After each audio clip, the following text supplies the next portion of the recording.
कृष्ण भक्ति और आत्मसमर्पण का रहस्य कोई दार्शनिक पहेली नहीं है जिसे बुद्धि से हल किया जाए, बल्कि यह जीवन की वह अवस्था है जहां मन अपने प्रश्नों से थककर प्रेम की शरण में चला जाता है। मनुष्य जब तक अपने अहं के भार से बंधा रहता है, तब तक वह ईश्वर को भी एक लक्ष्य की तरह देखता है जिसे पाना है, समझना है, सिद्ध करना है। पर कृष्ण भक्ति का मार्ग इससे उलट है। यहां पाने की आकांक्षा नहीं, खो जाने का साहस चाहिए।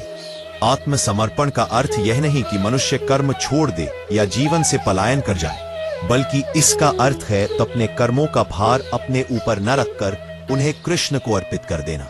जब कर्म मेरा नहीं रहता, तब उसका फल भी मुझे बांध नहीं पाता। यही गीता का मौन संदेश है जो हर युग में जीवित रहता है। कृष्ण भक्ति में सबसे बड़ा रहस्य यही है कि यहाँ ईश्वर को दूर बैठा राजा नहीं माना जाता, बल्कि अपने ही हृदय का सखा स्वीकार किया जाता है। सखा के सामने औपचारिकता नहीं होती, वहां आंसू भी बहते हैं और हंसी भी खिलती है। यही कारण है कि सच्चा भक्त अपने दुख में भी कृष्ण से प्रश्न नहीं करता। वह रोता है, शिकायत करता है, पर भीतर कहीं यह विश्वास बना रहता है कि जिसे वह पुकार रहा है वह उसे छोड़ नहीं सकता। आत्मसमर्पण धीरे धीरे घटित होता है। यह किसी एक क्षण का निर्णय नहीं होता। जीवन जब बार बार यह दिखा देता है कि अहं के सहारे सब कुछ नियंत्रित नहीं किया जा सकता, तब मन झुकना सीखता है। उस झुकाव में कोई हार नहीं होती, वहां एक गहरी शांति जन्म लेती है। कृष्ण भक्ति उसी शांति का नाम है। जब मनुष्य समझ लेता है कि मेरी समझ सीमित है और जीवन की लीलाएं उससे कहीं व्यापक है, तब वह अपने आप को उस व्यापकता के हवाले कर देता है। यह हवाले करना ही आत्मसमर्पण है। इसमें भय नहीं होता, क्योंकि जिसे सौंपा गया है वह प्रेम का प्रतीक है।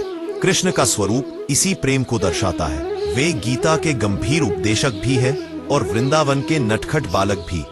भक्त जब इस द्वैत को स्वीकार कर लेता है, तब उसका जीवन सरल हो जाता है। वह जान लेता है कि जीवन में जो हो रहा है वह किसी दंड या पुरस्कार की योजना नहीं, बल्कि एक गहरी शिक्षा है। आत्मसमर्पित मनुष्य घटनाओं को व्यक्तिगत अपमान या उपलब्धि की तरह नहीं लेता, वह उन्हें यात्रा का हिस्सा मानता है। यही कारण है कि कृष्ण भक्त को टूटते हुए भी देखा जा सकता है, पर बिखरते हुए नहीं। उसके भीतर एक अदृश्य आधार होता है जो हर गिरावट के बाद उसे संभाल लेता है। यह आधार किसी सिद्धांत का नहीं, बल्कि संबंध का होता है। कृष्ण भक्ति में संबंध सबसे महत्वपूर्ण है। जब संबंध जीवित होता है, तब नियम अपने आप अर्थहीन हो जाते हैं। भक्त मंदिर जाए या न जाए, जप करे या न करे, बाहरी दृष्टि से उसका मूल्यांकन नहीं किया जा सकता। उसका वास्तविक धर्म उसके व्यवहार में दिखाई देता है, उसकी करुणा में, उसकी क्षमा में, उसकी स्वीकार्यता में। आत्मसमर्पण का रहस्य यह भी है कि इसमें कुछ मांगने की प्रवृत्ति धीरे धीरे समाप्त हो जाती है। प्रारंभ में भक्त कृष्ण से सुख मांगता है, समाधान मांगता है, रक्षा मांगता है, पर जैसे जैसे संबंध गहरा होता है, मांग मौन में बदल जाती है। अंततः केवल एक ही प्रार्थना बचती है कि जो भी हो तुम्हारी उपस्थिति बनी रहे। यह अवस्था आने पर जीवन की हर परिस्थिति पूजा बन जाती है। दुख भी तब शुद्धिकरण लगता है और सुख भी बंधन नहीं बनता। कृष्ण भक्ति मनुष्य को यह सिखाती है कि नियंत्रण का मोह छोड़ना ही वास्तविक स्वतंत्रता है। जब भक्त यह स्वीकार कर लेता है कि मैं संचालक नहीं, केवल एक सहभागी हूं, तब जीवन का भार हल्का हो जाता है। आत्मसमर्पण में सबसे बड़ा परिवर्तन यही होता है कि मनुष्य अपने आप को केंद्र से हटाकर कृष्ण को केंद्र में रख देता है। इस परिवर्तन के बाद अहम का संघर्ष समाप्त होने लगता है। तब तुलना, ईर्ष्या, भय सब धीरे धीरे गलने लगते हैं। कृष्ण भक्ति कोई पलायन नहीं, बल्कि पूर्ण जागरूकता की अवस्था है। यहाँ भक्त संसार में रहते हुए भी संसार से बंधा नहीं रहता। वह कर्म करता है, पर भीतर यह जानता है कि कर्ता कोई और है। यही जानना आत्मसमर्पण का रहस्य है। जब यह जानना स्थिर हो जाता है, तब जीवन एक लीला बन जाता है, जहां हर दृश्य अर्थपूर्ण होता है। कृष्ण भक्ति अंततः मनुष्य को यह अनुभव कराती है कि जिसे वह बाहर खोज रहा था, वह भीतर ही सदा से उपस्थित था। यह अनुभव किसी शब्द में पूरा नहीं उतरता, यह केवल जिया जा सकता है। यही कारण है कि सच्ची कृष्ण भक्ति का कोई निश्चित स्वरूप नहीं होता। वह हर हृदय में अलग ढंग से प्रकट होती है, पर उसका स्वाद एक जैसा होता है, गहन, शांत और प्रेम से भरा हुआ। जहां यह भाव और गहराता है, वहां भक्ति केवल भावुकता नहीं रह जाती, वह साहस बन जाती है। आत्मसमर्पण का अर्थ यह नहीं कि मनुष्य दुर्बल हो जाए, बल्कि यह कि वह अपने भीतर छिपे भय को छोड़ दे। कृष्ण भक्ति में सबसे कठिन त्याग बाहरी नहीं, भीतरी होता है। अपने अहंकार का, अपने मैं का, अपने अधिकार बोध का। जब साधक यह स्वीकार कर लेता है कि उसके जीवन की डोर उसी के हाथ में है जिसने सृष्टि को रचा है, तब संघर्ष भी लीला बन जाता है। दुख तब शत्रु नहीं रहता, वह शिक्षक बन जाता है। सुख तब बंधन नहीं बनता, वह कृतज्ञता बन जाता है। यही वह क्षण है जब आत्मसमर्पण का रहस्य खुलता है। कृष्ण कभी यह नहीं कहते कि सब कुछ छोड़ दो, वह कहते हैं जो तुम्हारे पास है उसे समर्पित कर दो। कर्म छोड़ने को नहीं कहा गया, कर्म के फल का भार छोड़ने को कहा गया। यही कारण है कि कृष्ण भक्ति संसार से भागने का मार्ग नहीं, संसार में रहते हुए मुक्त होने का मार्ग है। जब मनुष्य अपने निर्णयों में केवल अपना लाभ नहीं देखता, जब वह हर संबंध में स्वामित्व नहीं बल्कि सेवा खोजता है, तब उसका जीवन स्वयं पूजा बन जाता है। उस अवस्था में मंदिर की आवश्यकता नहीं रहती, क्योंकि हृदय ही गर्भगृह बन जाता है। श्वास मंत्र बन जाती है, दृष्टि आरती बन जाती है और जीवन का प्रत्येक क्षण अर्पण बन जाता है। आत्मसमर्पण का यह भाव धीरे धीरे साधक को भीतर से हल्का करता है। उसे सिद्ध होने की लालसा नहीं रहती, प्रसिद्ध होने की चाह नहीं रहती। वह भीड़ में भी अकेला नहीं होता और एकांत में भी सूना नहीं होता। उसे यह अनुभव होने लगता है कि कृष्ण कहीं बाहर नहीं, वे उसी चेतना में हैं जो सबको जोड़ती है। जब यह अनुभूति स्थिर हो जाती है, तब भक्ति प्रश्नों से मुक्त हो जाती है। तब यह नहीं पूछा जाता कि मुझे क्या मिलेगा, तब केवल यह जिया जाता है कि जो है वही पर्याप्त है। यही वह स्थिति है जहां भक्ति और आत्मसमर्पण एक हो जाते हैं और मनुष्य स्वयं नहीं जान पाता कि वह कृष्ण को याद कर रहा है या कृष्ण उसे। जहां यह रहस्य और गहरा होता चला जाता है, वहां शब्द भी धीमे पड़ने लगते हैं, क्योंकि आत्मसमर्पण कोई विचार नहीं रहता, वह श्वास बन जाता है। मनुष्य जब तक स्वयं को कर्ता मानता है, तब तक भक्ति भी एक प्रयास रहती है, पर जिस क्षण यह बोध टूटता है कि करने वाला कोई और है, उसी क्षण कृष्ण भक्ति का द्वार खुल जाता है। तब जीवन में जो घटता है वह अच्छा या बुरा नहीं रह जाता, वह केवल आवश्यक हो जाता है। सुख आता है तो अहंकार नहीं जगता और दुख आता है तो शिकायत नहीं उठती, क्योंकि दोनों ही कृष्ण की इच्छा के रूप में स्वीकार हो जाते हैं। यही स्वीकार आत्मसमर्पण की पहली सीढ़ी है। धीरे धीरे भक्त को यह अनुभव होने लगता है कि उसका जीवन अब उसके हाथ में नहीं, बल्कि किसी दिव्य लय में बह रहा है। वह योजना नहीं बनाता, फिर भी सब सधता चला जाता है। वह भविष्य की चिंता नहीं करता, फिर भी कल सुरक्षित लगता है। यह सुरक्षा बाहरी साधनों से नहीं आती, यह उस विश्वास से आती है कि जो भी होगा वही उचित होगा। कृष्ण भक्ति में यही सबसे कठिन और सबसे सरल बिंदु है। कठिन इसलिए क्योंकि अहंग इसे मानने से डरता है, और सरल इसलिए क्योंकि आत्मा इसे पहले से जानती है। जब भक्त अपने मन को बार बार कृष्ण के चरणों में रखता है, तब मन थक कर शांत हो जाता है।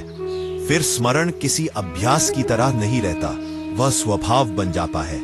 चलते हुए नाम भीतर गूंजता है, सोते हुए भी कोई मौन संगीत चलता रहता है।